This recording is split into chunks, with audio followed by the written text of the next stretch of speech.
नमस्कार, मैं हूं अंकित और आप देख रहे हैं राग बिहारी। आज राग बिहारी में हम बात करेंगे कि क्या लालू प्रसाद यादव चुनाव से पहले फंस जाएंगे, कोर्ट में उनके खिलाफ क्या चीजें चल रही हैं। सीबीआई ने दरअसल एक चार्जशीट दायर की है, उस चार्जशीट में क्या क्या आरोप है उस पर बात करेंगे।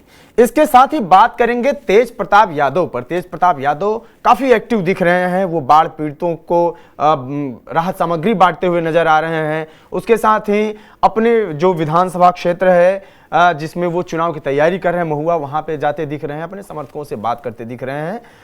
तो ये सवाल उठ रहा है कि क्या अगर तेज प्रताप यादव ज्यादा एक्टिव होते हैं तो जाहिर सी बात है आरजेडी को उससे नुकसान होगा।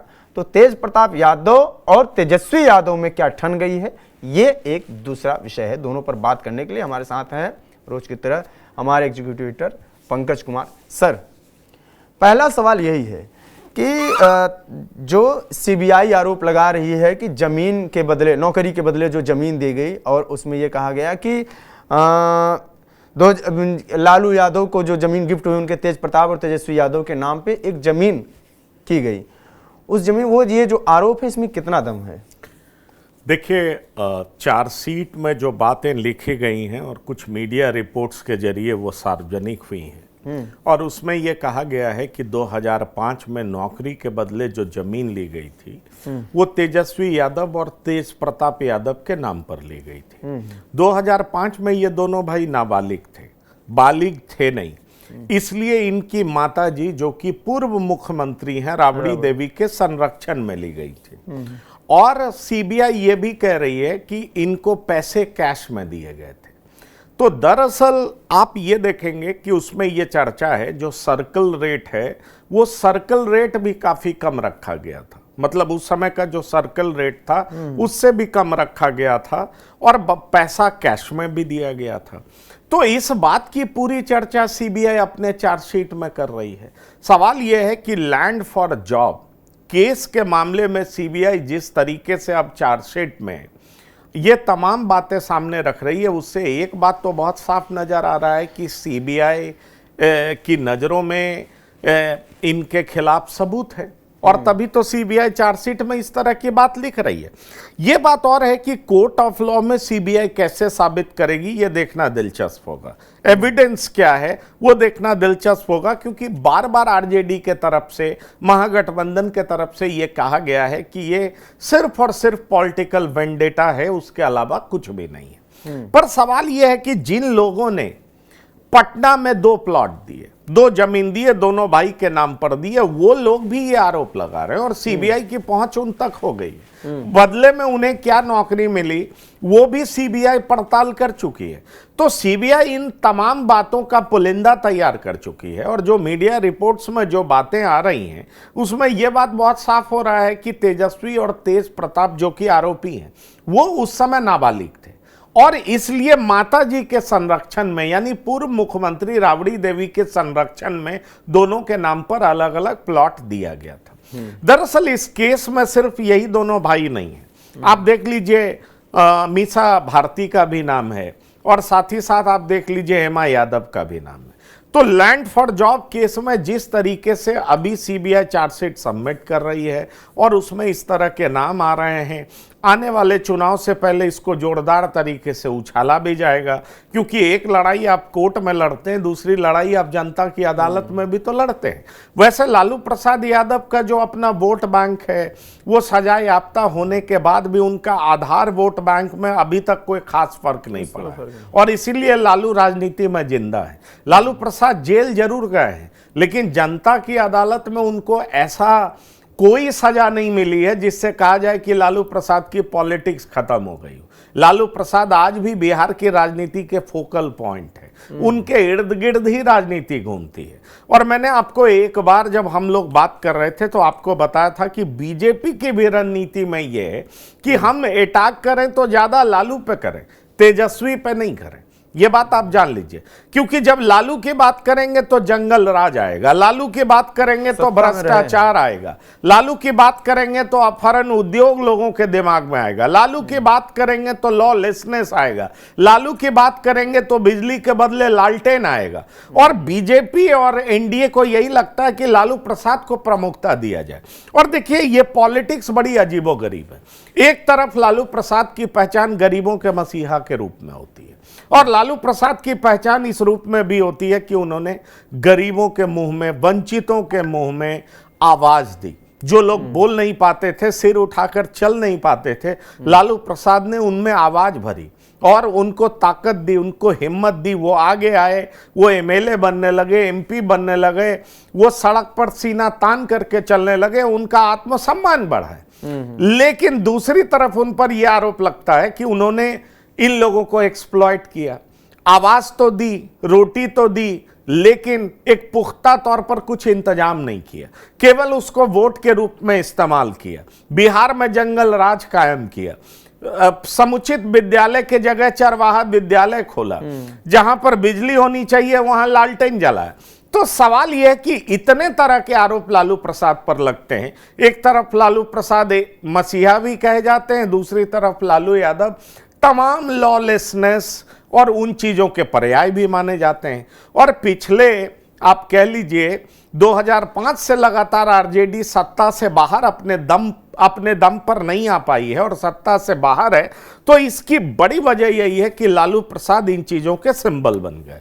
और जातीय समीकरण में उनका आधार वोट बैंक मुस्लिम और यादव तो जुड़ा रहा लगभग, लेकिन अन्य जातियां उनको छोड़ करके चली गई। अब सवाल उठता कि तेजस्वी यादव आए। पिछले चुनाव में आपने देखा कि कई जगह पोस्टर में लालू प्रसाद भी गायब थे और तेजस्वी खुद कैंपेन कर रहे थे। सत्ता के मुहाने तक पहुंच चुके थे तेजस्वी, पर इस पर आवाज भी उठी कि क्या तेजस्वी यादव ने अपना पिता का ही फोटो गायब कर दिया। अब ऐसे में सवाल उठता है कि तेजस्वी करें तो क्या करें। अगर अपने पिता के लिगेसी को आगे बढ़ाना चाहते हैं तो उनके फोटो के बगैर राजनीति कैसे संभव है।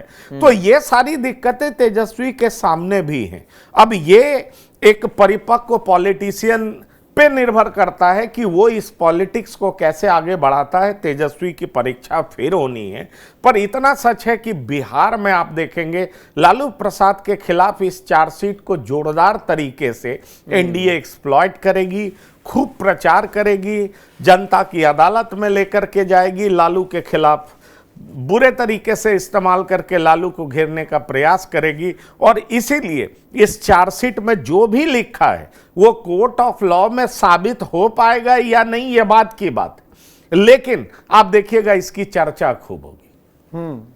चर्चा होगी और सर्किल रेट के हिसाब से भी ये चीज़ें जांच की जा रही हैं कि तब कितनी थी और कितने पे उन्होंने लिया, ये चीज़ें हैं। अब लालू प्रसाद यादव से ही उनके बड़े बेटे पर एक चर्चा चल रही है कि तेज प्रताप यादव चुनाव में खुलकर आ गए हैं, क्योंकि वो जिस तरीके से एक्टिव दिख रहे हैं, चाहे बाढ़ पीड़ितों से मिलना हो, अपना संगठन बनाना हो, और भी तमाम चीज़ें जो है उनकी एक्टिविटी दिख रही है। और एक जगह तो अपने कैंडिडेट को ही घोषित कर दिया। तो ये तेजस्वी यादव को कितना नुकसान पहुँचाएंगे, एक सवाल ये है। दूसरा सवाल ये है कि ये क्या जो वोट लेंगे वो लालू यादव के नाम पर ही ये भी मांगेंगे, या ये अपना पर्सनल पहचान के रूप में नहीं, ये तो इन्होंने तेज प्रताप ने खुल करके कह भी दिया है कि अरे भाई तुम मुझे पार्टी से निकाल सकते हो, तुम मेरा चेहरा हटा सकते हो, तुम मुझे संगठन से निकाल सकते हो, परिवार से तुम मुझे, लेकिन तुम परिवार से कैसे निकाल दोगे। और जहां तक सवाल है, मेरे माता पिता तो लालू राबड़ी ही है ना, उनका फोटो मैं कैसे नहीं लगा सकता हूं, ये बात वो कह रहे हैं। तो आप ये समझ लीजिए कि देखिए, जिस तरीके से तेज प्रताप को प्रोजेक्ट किया जाता है, तेज प्रताप यादव भी भाई राजनीतिज्ञ हैं और एक राजनीतिक परिवार से बिलोंग करते हैं। वो लालू प्रसाद के सुपुत्र हैं और लालू प्रसाद कितने मंजे हुए राजनीतिज्ञ हैं ये सबको पता है। अब ऐसे में सवाल उठता है कि तेज प्रताप महुआ क्यों जा रहे हैं, ये सोचना पड़ेगा। जहां वो 2015 में जीते थे, जहां 2020 में वो अलग जगह से चुनाव लड़े, 2015 में फिर से वहीं से चुनाव लड़ने की बात कर रहे हैं। अपने माता पिता का पोस्टर में फोटो लगाएंगे और साथ ही साथ उनके आशीर्वाद लेते हुए, भले ही फोटो में ही ले, क्योंकि माता पिता को भी चुनाव तक तो दिखाना ही होगा कम से कम कि हमने परिवार से बेदखल कर दिया है। मामला पॉलिटिक्स का है, मामला यादव समाज का है, दो यादव परिवार की बेटी से शादी करने का है। ये बूमरैंग कर सकता है, और जो बिहार का सामाजिक संरचना है वो कोई भी जाति इसको बर्दाश्त नहीं करेगा कि अगर आपका तलाक नहीं हुआ तो फिर आपने कैसे दरोगा राय की पोती से आपने शादी कर ली, और फिर ये जब आप शादीशुदा थे या आपकी गर्लफ्रेंड थी तो फिर आपने वो शादी क्यों की। और आपने देखा होगा ऐश्वर्या ने इसकी बात भी की है और मीडिया में स्टेटमेंट भी दिया है। पर तेज प्रताप पॉलिटिक्स करना चाहते हैं, खुद एमएलए बनना चाहते हैं, और इसलिए वो महुआ से लड़ने की बात करते हैं। राकेश रोशन जो वहाँ के सिटिंग एमएलए हैं, उनके खिलाफ उन्होंने खूब बहुत कुछ बोला है, बहरूपिया तक कहा है। तेजस्वी के खिलाफ भी उन्होंने एक तरीके से बोल दिया है। तेजस्वी पहले बोल चुके हैं कि बहुत पार्टी चुनाव लड़ रही है, तो ये भी समाजवादी पार्टी से चुनाव लड़ रहे हैं, ऐसा कहा जा रहा है कि समाजवादी पार्टी का सिंबल इनको मिलेगा। बहरहाल समाजवादी पार्टी का मिले या निर्दलीय मिले, ये चुनावी मैदान में उतरेंगे। और मैं जहां तक समझ पा रहा हूं कि दरअसल ये निर्दलीय भी लड़ें, वहां पर असली आरजेडी के उम्मीदवार के तौर पर यही लड़ेंगे, क्योंकि इनके माता पिता कभी नहीं चाहेंगे कि ये चुनाव हारे। भले ही प्रत्यक्ष रूप से समर्थन ना दें, लेकिन परोक्ष रूप से लालू और रबड़ी अपने बड़े पुत्र को आशीर्वाद जरूर देंगे। और देखिएगा वहां का चुनाव बड़ा इंटरेस्टिंग होने वाला है। और सपा से भी लड़ेंगे तो भी वही समझिए। जहां तक आपने कहा कि क्या तेज प्रताप तेजस्वी यादव का बहुत कुछ बिगाड़ेंगे, कुछ करेंगे, मुझे कहीं नहीं लगता। ये बात आप जान लीजिए, तेजस्वी यादव ने पूरे तरीके से आरजेडी को संभाल लिया है। आरजेडी के कार्यकर्ता तेजस्वी यादव के साथ हैं, तेज प्रताप यादव के साथ कुछ लोग हैं, और खास तौर पर जिनको समर्थन लालू प्रसाद और राबड़ी देवी को मिलेगा, आरजेडी के कार्यकर्ता उधर ही होंगे। एक सीट पर जहां ये खुद चुनाव लड़ेंगे वहां पर भले ही आरजेडी के कार्यकर्ता इनको समर्थन दे दें, लेकिन अन्य जगहों पर मुझे कहीं दिखाई नहीं पड़ता कि तेज प्रताप यादव तेजस्वी यादव को डेंट कर पाएंगे।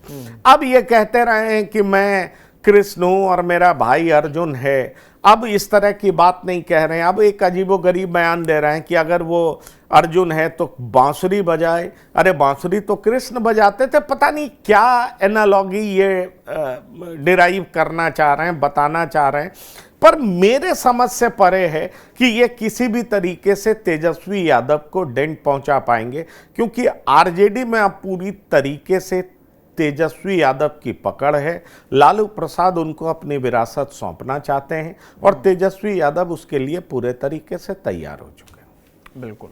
तो फिलहाल बिहार में जो दो बड़ी खबरें हैं वो यही चल रही हैं कि सीबीआई ने चार्जशीट जो दायर की है उसमें लालू यादव के खिलाफ एक जो सबूत है वो ये पेश करना चाह रही है कि उनके दोनों बेटों के नाम पर नौकरी के बदले जमीन की गई है। ये सबूत और ये आरोप और ये चार्जशीट कितना मजबूत है ये तो बाद में पता चलेगा। दूसरा ये कि तेज प्रताप यादव पूरी तरीके से चुनावी मोड में दिख रहे हैं, वो रैलियां कर रहे हैं, वो लोगों से मिल रहे हैं, प्रचार प्रसार कर रहे हैं। इसका प्रभाव चुनाव में कितना पड़ता है ये भी देखना होगा। इन दोनों विषयों पर आपकी क्या राय है कमेंट बॉक्स में जरूर बताएं। जुड़े रहिए टीवी 9 बिहार झारखंड के साथ। नमस्कार।